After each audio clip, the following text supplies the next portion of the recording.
Hello, I am Anatoly Yakimenko. This war should not have happened.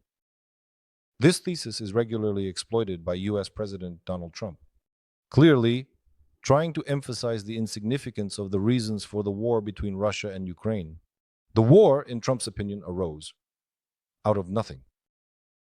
However, Donald Trump seems to confuse business with politics. This is in business. Millionaires can fight over $100 and start destroying each other in courts and the press. In foreign policy, war is a result of irreconcilable contradictions that cannot be resolved through conversations, communications, or diplomacy. These contradictions can only be resolved through willful efforts. If we understand that the source of will is human conscience, then the forcible resolution of contradictions is not a tragedy. War is a chance to restore good. Only lack of will leads to a forceful resolution. Contradictions favor the evil. Lack of will is the cause of injustice. But let's move from philosophy to practical matters. Of the Russian-Ukrainian war, the Trump wing of the Republican Party constantly emphasizing the artificiality and non-necessity of the war. Calling the war a conflict, it all comes down to Ukraine's unwillingness to come to an understanding with Russia. To come to an understanding with Russia means to acknowledge that Ukrainians are Russians. And what about the Russians? They have in the ranks of the Russian army to bomb Syria, to participate in state terrorism against neighboring countries. However, Ukrainians have already gone through this when they agreed to be Soviet people within the USSR. And that's why Ukrainians brought down the USSR. They brought it down because to refuse to be Ukrainian is to agree to become not just a communist and not just a Russian. This means agreeing to become a criminal. To be Russian is to be a criminal. Ukrainians don't want this. What is so unclear here for America, for the Republican Party and Donald Trump? To think that Trump doesn't understand this is to be very naive. On the contrary, Trump understands this perfectly, which means Trump is interested in criminals. A question arises. What does Trump need criminals for? They say it's to counter China, but everything indicates that it's also for countering Europe.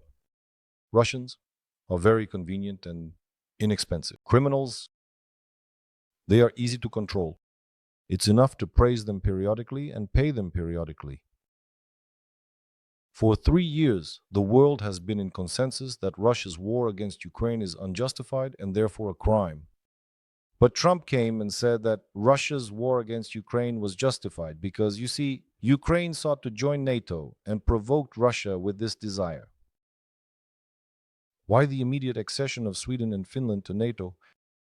It's not a provocation against Russia, but just Ukraine's unfulfilled dream of joining NATO that is considered a provocation against Russia. Trump knew very well and knows that there is no NATO, de facto.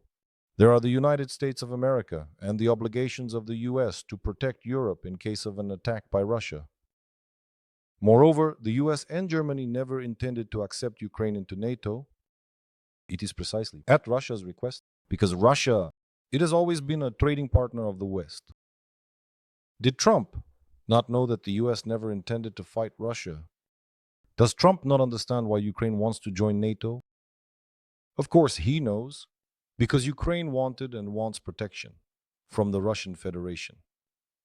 Instead, we hear a distorted logic with deliberately twisted cause and effect relationships. In Trump's logic, the root cause is not Russia's aggressive intentions against Ukraine and Ukraine's desire to become a NATO member. To become a NATO member, for what purpose? Attack Russia. But Ukraine's membership in NATO itself makes it impossible to attack any other non-NATO country. Unless the United States of America itself carries out the attack. To reproach Ukraine for seeking protection from a criminal, a provocation, a criminal, is something new in international politics. So, the Russian-Ukrainian war, in fact, it might not have happened if Ukrainians had been smarter at the time and had not disarmed under the guise of security guarantees. USA, The Russian-Ukrainian war might not have happened if the American political establishment understood the difference between Ukrainians and Russians. And the American intelligence didn't give Ukraine 3 days to capture Ukraine as part of a military stroll.